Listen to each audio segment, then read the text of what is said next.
now. Yeah.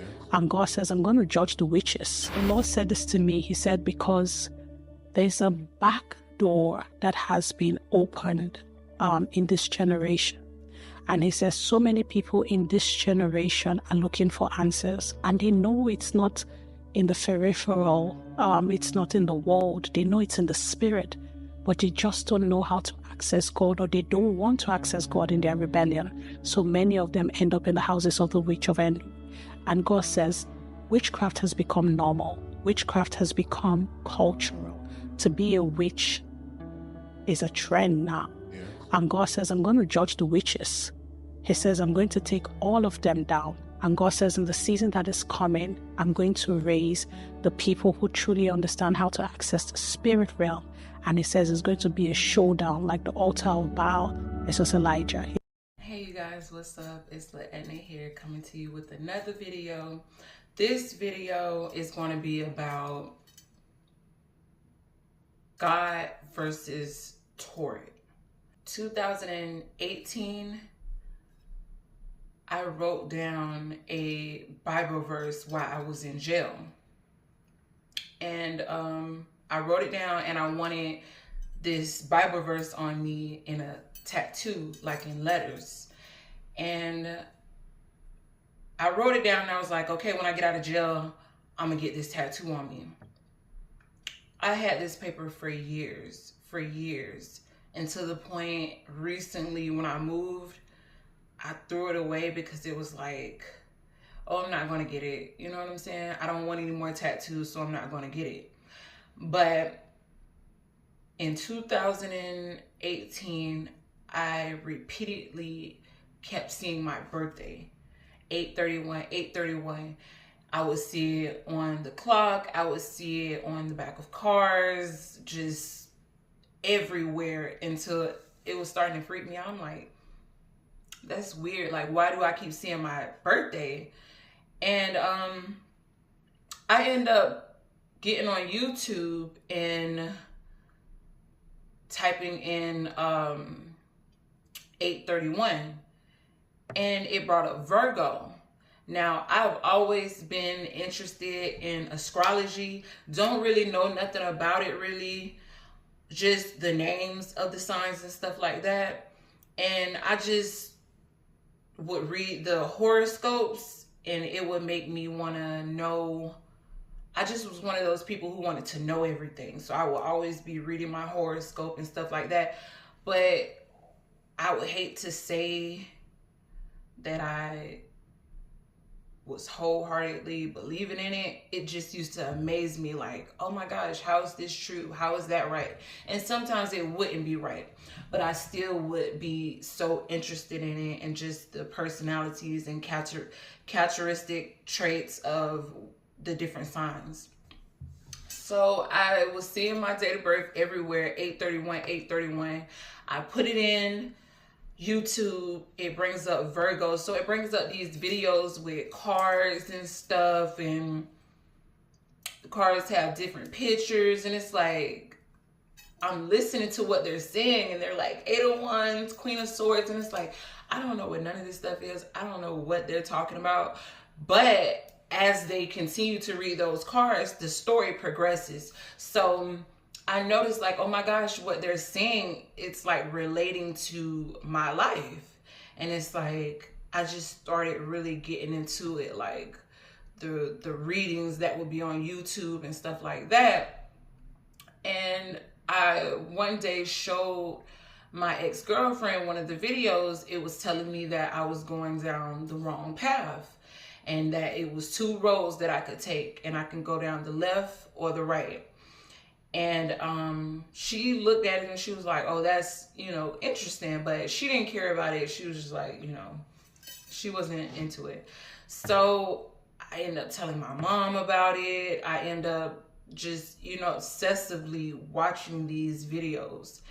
And then I started to notice, just over time, how certain readers is very negative, and some of them are even seem like they're talking about their own life. And I read somewhere or heard somewhere like about a ex-Tory reader was talking about how she wasn't into it no more, and she had changed her life around, and God didn't want us, into that type of stuff. So I'm like, oh, I've been looking at this stuff like, let me see what the Bible says about it. So I Google it, I look up what the Bible says about Tory card readers and stuff like that. So I'm like, I'm not supposed to be looking at this stuff. And I would wonder why listening to certain readings, it'll make me feel negative afterwards. It would make me feel, it could change my mood. It could change the way I felt or the way I thought. And I would be in a mood. And a lot of time this stuff would be talking about love. So I would be in a mood with my lover about something that I can't even prove. So it's like, dang, like, I need to back away from this a little bit. Like, I need to step away. So I still felt like I couldn't shake it. Like, it almost felt addictive. And then a part of me felt like the certain readers that I was listening to, they either had like soothing tones, or they just seemed so on point, or whatever. Something was keeping me drawn into it.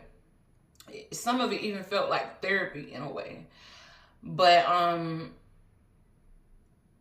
I started to kind of back away from it. And I was like, okay, Lord, I'm going to try to back away from this, because I've read, from the word that this is not what we're supposed to be into.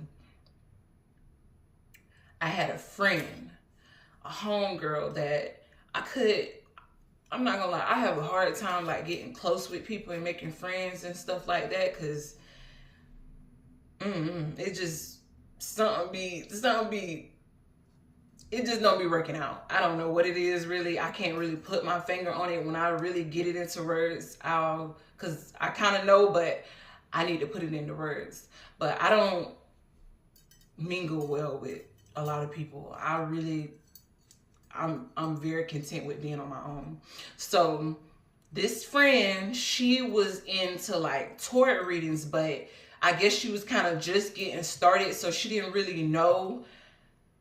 I don't know all what she knew, but she had like her whole house set up and like a table. Her house didn't give witchcraft or anything like that, but she did have a little area with a table where everything was set up, and it was really nice. And she had her crystals and stuff. I don't really know anything about crystals, and none of the the tarot, witchcraft, whatever stuff it is. I don't really know, I'm just saying. But she had it all set up, and I would be talking to her about God, because that's all I really know. That's all I know is God and Christ. So I can't tell you about tarot readings and stuff. That ain't really what I even believe in. You know what I'm saying? So when I would talk about God, she would like, I don't know, she would seem like she would get like offended in a way, and it'd be like oh well, this is that, and it's like, I had been there before, where you can kind of go back and forth with people on what and who and all they believe in and what they got to say. It was kind of like, all right, that's what you believe in, and you got this to say, but I'm still standing on business. This is what I know. This is what I believe in. This is what works for me. So it's Christ all day long. And I still wanted to be her friend. She was a cool person. Like, we had a lot in common. And all this time, I was still kind of battling with homosexuality, trying to get over my ex-girlfriend. I wasn't living with her no more. We wasn't, really involved like that no more. But I still was kind of missing her. I still wanted to be with her. I still wanted it to work out. And me and my ex-girlfriend had done kind of like made up in a way, or messed around, and I thought, she wanted to be back with me and stuff, but that really wasn't the case. So I was just so depressed this night, and my homegirl was at my house, and she was like, she was just talking to me about her readings and stuff like that. So I'm like, oh, like, I just want to know, like, does this girl love me? Does she really want me? Does she want to be with me? Because I'm struggling with this. And I just agreed to do a reading with her. I was like, yeah, do me a reading. Like, while she's talking to me about it and stuff. So I'm like, yeah, do me a reading. I hadn't ever had a personal reading done before. I hadn't ever even thought about it, honestly. So she's like, okay, she's excited about it. Let's go to my house, you know? So I'm like, all right. I drive, I follow her over to her house. And all this time, I'm in a desperate mind space because I'm hurting and I just want to know. So she sets everything up. She was so excited, so nervous. And she started reading the cards. And, you know, she's Queen of Pentacles and all this stuff. I don't know what none of this stuff was. That's not even what she really said. But I'm just saying, like, that's how she was talking. And I didn't know what the freak she was talking about. But I'm listening to her. And as she's going along with the reading and the story, she's telling me how, you know, God is not going to basically hate me for being gay. And the choice is mine.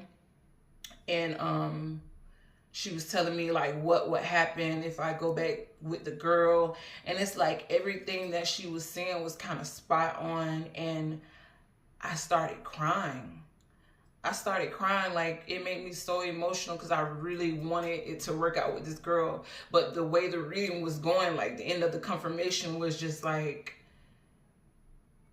you're not going to be satisfied at the end of it if you keep trying to pursue this relationship.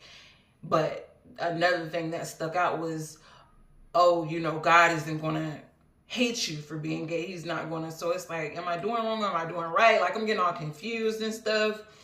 So I'm like, okay, I still don't really feel any better after the reading. I'm getting ready to go home.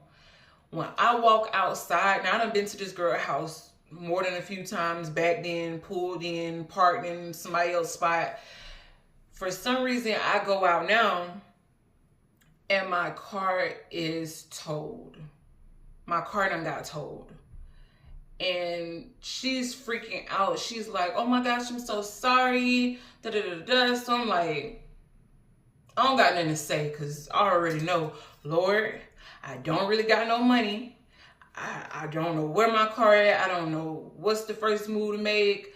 So I'm finna come to you right now. Before I said anything to her, I said a specific prayer to God.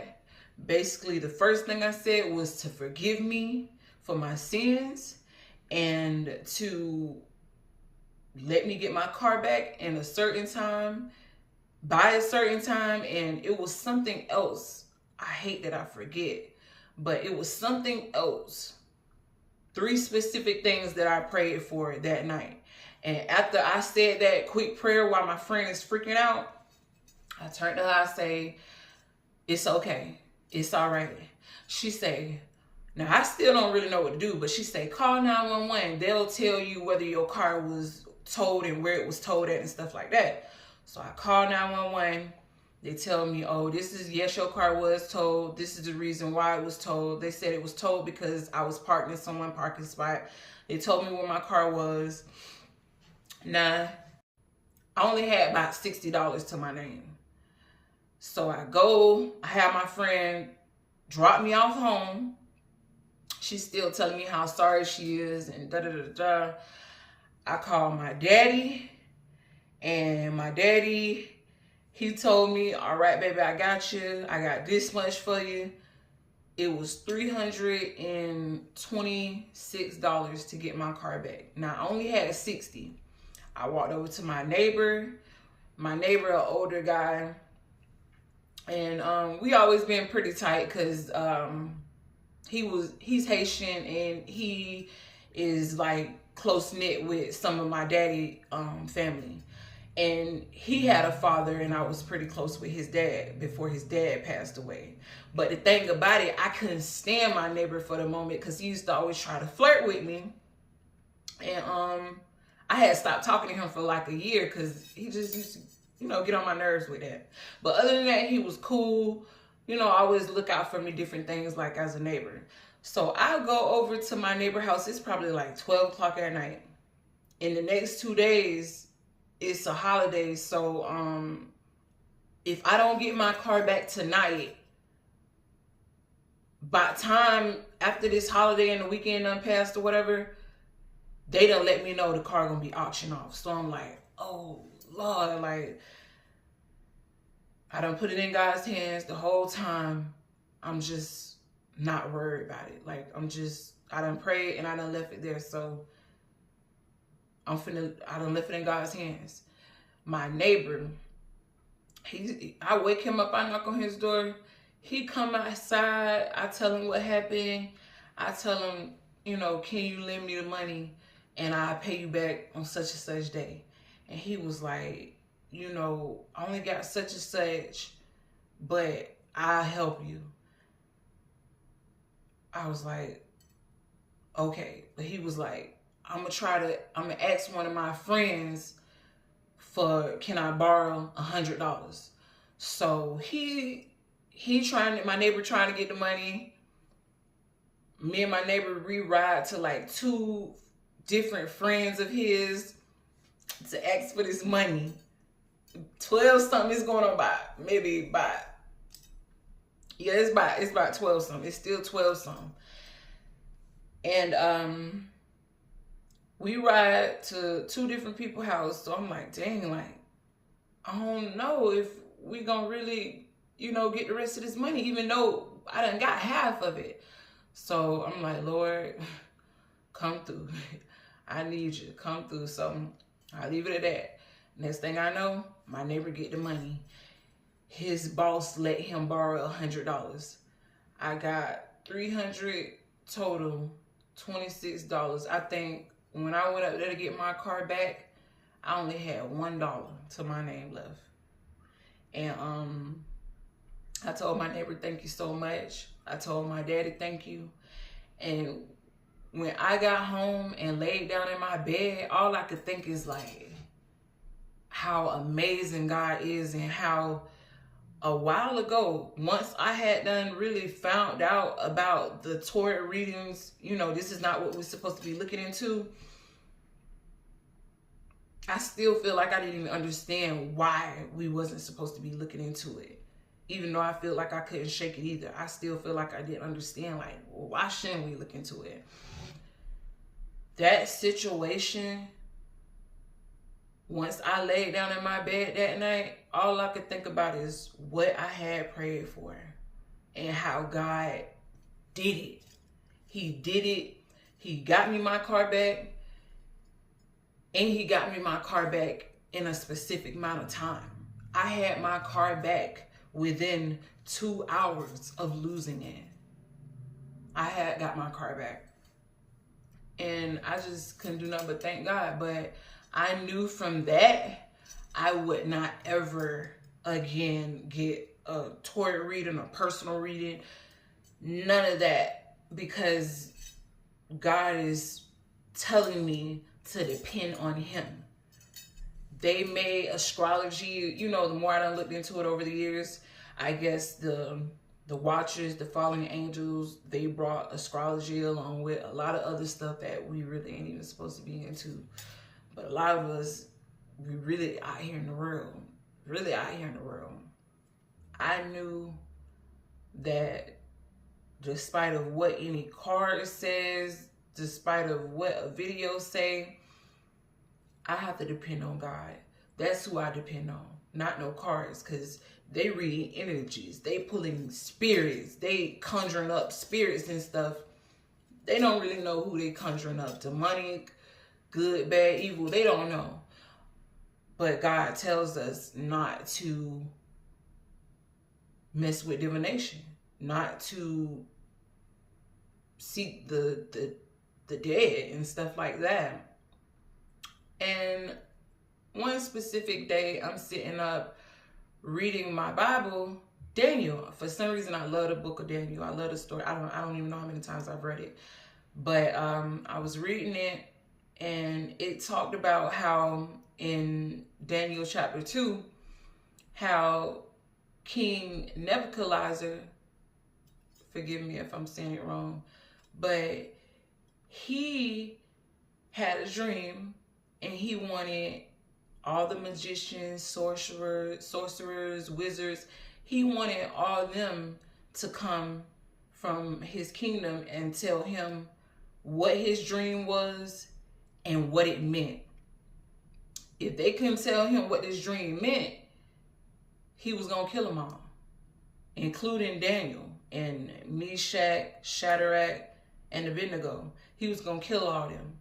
So Daniel said, give me more time. Give us some more time, and I'm going to tell you what you dreamed, and what it meant. So Daniel went and prayed. They all got together, him, Meshach. Oh, Lord, I hope I'm not saying this. Meshach, Shadrach, and Abednego. Them and Daniel all prayed to know what the vision was and to know the meaning. The next day, Daniel had a vision, or that same night, he had a vision of what he dreamt and what it meant. So he went back to the king and told him. Now, because he went to God and God revealed these things to him, he was able to save the wizards, the fortune tellers, the magicians. He was able to save all of them by going to God, praying and crying out to God to save them. And that gave me such a validation on the inside. Like, I really got to depend on God. I really shouldn't be depending on any reading or anything like that. What sense does that even really make? The energy can change at any time. God can change things at any time, at the last minute. God can do that. Not some cards telling me what my future may hold. Let me stand on business and go to God to change and predict what my outcome and what I'm looking for needs to be. I hope you guys understand what I'm trying to say. I was seeing numbers along with when I used to be looking at the Torah videos and stuff like that. I was seeing numbers a lot. 444, 555.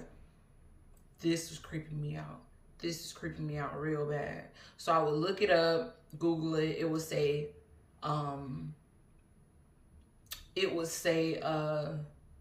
oh, this mean this would mean that. And all of them seemed like they meant the same thing. So I stopped looking those up. Then I seen this guy who used to be in a Mason lodge talk about how he was seeing the numbers at one point in time and to pray when you see the numbers. So I would pray and I would still see those numbers. Maybe not as often, but I would still see them. And probably different times throughout the year, I would constantly see my date of birth. And I would see it when it's like nothing is even really going good in my life. Like what does this mean? And after a while, something just said, look up what those numbers mean biblically. Look up what they mean in the Bible. I looked up my date of birth, and I kid you not, this is the exact scripture that I wrote while I was locked up, saying that I was going to get tattooed on me. When I say I was so blown away, like, what? Like, let me read it.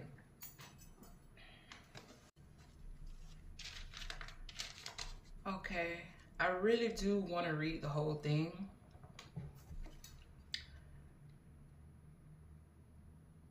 My date of birth is August 31st, 1989. So I'm going to start with Romans chapter 8. all the way to verse 31. And I feel like this whole, from verse 1 to 31, it sums up everything that was going on then to right now in my life. It's so amazing how God will bring you to a complete understanding. I really don't feel like my message is in vain, because I feel like in that Torah world, a lot of people are depending on that and replacing that with God, when it's not going to ever be above God. And when we really do need a message or a word or a confirmation, even prediction, we can always go to the word of God. Romans chapter 8. There is therefore now no condemnation to them which are in Christ Jesus, who walk not after the flesh, but after the Spirit. For the law of the Spirit of life in Jesus Christ hath made me free from the law of sin and death. For what the law could not do, in that it was weak through the flesh, God sending his own Son in the likeness of sinful flesh, and for the sin condemned sin in the flesh, that the righteousness of the law might be fulfilled in us, who walk not after the flesh, but after the Spirit. For they that are after the flesh do mind the things of the flesh, but they that are after the Spirit, the things of the Spirit. For to be carnally minded is death, but to be spiritually minded is life and peace. Because the carnal mind is enmity against God, for it is not subject to the law of God, neither indeed can be. So then they that are in the flesh cannot please God. But ye are not in the flesh, but in the Spirit. So be that the Spirit of God dwell in you. Now if any man have not the Spirit of Christ, he is none of his. And if Christ be in you, the body is dead because of sin, but the Spirit is life because of righteousness. But if the Spirit of him that raised up in Jesus from the dead dwell in you, he that raised up Christ from the dead shall also quicken your mortal bodies by his Spirit that dwelleth in you. Therefore, brethren, we are debaters, not to the flesh, to live after the flesh. For if ye live after the flesh, ye shall die. But if ye through the Spirit do mortify the deeds of the body, ye shall live. For as many as are led by the Spirit of God, they are the sons of God. For ye have not received the spirit of bondage again to fear, but ye have received the Spirit of adoption, whereby we cry, Abba, Father. The Spirit itself breatheth within. The Spirit itself beareth within us with our spirit, that we are the children of God. And if children, then heirs of God, and joint heirs with Christ.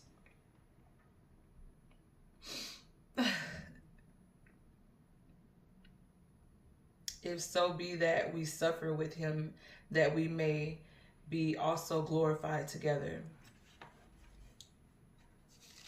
For the reckoning that the sufferings of this present time are not worthy to be compared with the glory which shall be revealed in us. For the earnest expectation of the creature waiteth for the manifestation of the sons of God. For the creature was made subject to vanity, and not willingly, but by reason of him who hath subjected the same in hope. Because the creature itself also shall be delivered from the bondage of corruption into the glorious liberty of the children of God. For we know that the whole creation groaneth and travaileth in pain together until now. And not only they, but ourselves also, which have the first fruits of the Spirit, even we ourselves groan within ourselves, waiting for the adoption, to wit, the redemption of our body. For we are saved by hope, but hope that is seen not hope for what a man seeth. why doeth he yet hope for it? But if we hope for that we see not, then do we with patience wait for it? Likewise, the Spirit also helped our infirmities. For we know not what we should pray for as we ought to. But the Spirit itself maketh intercession for us with groanings which cannot be uttered. And he that searcheth the hearts know that is the mind of the Spirit, because he make intercession for the saints according to the will of God. And we know that all things work together for good to them that love God, to them who are the called, to them who are called according to his purpose, for whom he did foreknow, he also did predestined to be conformed to the image of his Son, that he might be the firstborn among many brethren. Moreover, whom he did predestine, them he also called. And whom he called, them he also justified. And whom he justified, them he also glorified.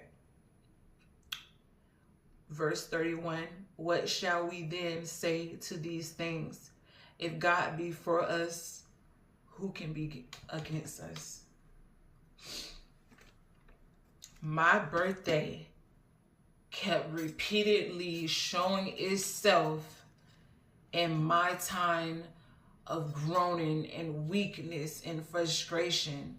My birthday kept popping up as Romans 8:31.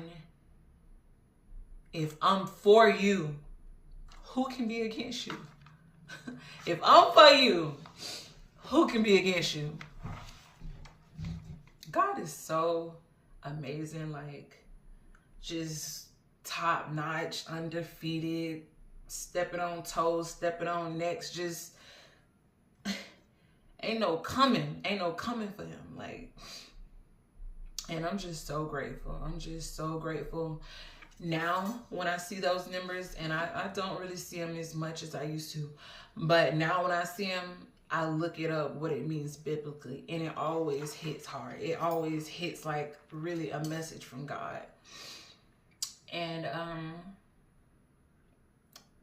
that's all I have for the word of God versus Torah. Depend on God, whatever you out here doing, depend on God. It's a journey. It's a battle. It's trials and tribulations that out here.